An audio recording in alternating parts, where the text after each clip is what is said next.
ছোট্ট উদাহরণ দিচ্ছি যে বিহারে ভোট হয়ে গেল না, বিহারে ভোটে কয়েকটা ভাই বোনকে দেখছিলাম খুব নাচছে,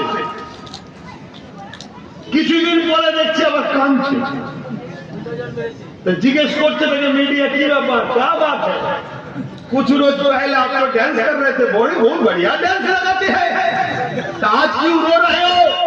बेचारे यार 10,000 रुपया दिए थे, मिथिल में गए, डांस भी लगाए, जाके भाजपा को वोट भी दे दिए, अभी वो लोग जीत के हमारा ही घर तोड़ रहे, बुलडोजर लगा रहे।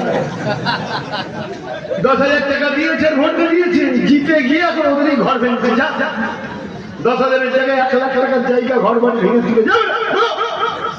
শুনছেন তো? তোমাদের তো মাথায় রাখা দরকার, আমাদের অকাম মসজিদ মাদ্রাসা কবরস্থান ঈদগাহ খানকার যারা দুশমন তারা আমাদের কি বন্ধু হতে পারে? জোরে বলে আমাদের বন্ধু হতে পারে?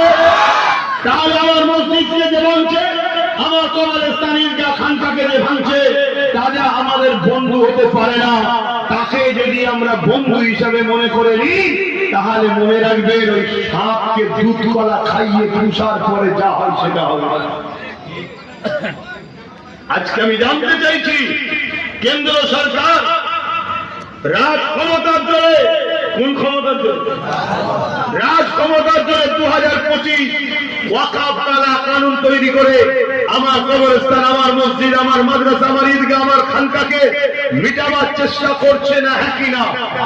জোরে বলো, এটা ঠিক করছে না অন্যায় করছে?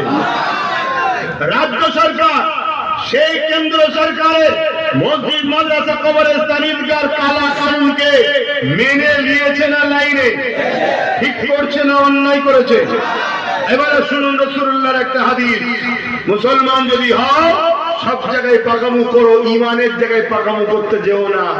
পাপ থাকলে মারধর খেয়ে হলো একদিন নাজাত আছে, আর বেঈমান যে হবে সে জাহান্নামে ঢুকবে আর বেরোবে না। মুসলিম শরীফের হাদিস, আল্লাহ রাসূল বলেছেন অন্যায় দেখলে হাত দিয়ে রুখে দাও। কেন্দ্র সরকারের আইনটা ন্যায় না অন্যায়? রাজ্য সরকার তাকে সাপোর্ট করেছে, একই আইন রাজ্য সরকার নাই করছে না অন্যায়?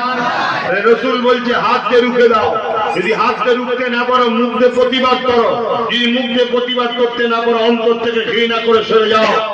এই তিনটে বৈশিষ্ট্য নমুনা যার আছে তার মধ্যে ঈমান আছে।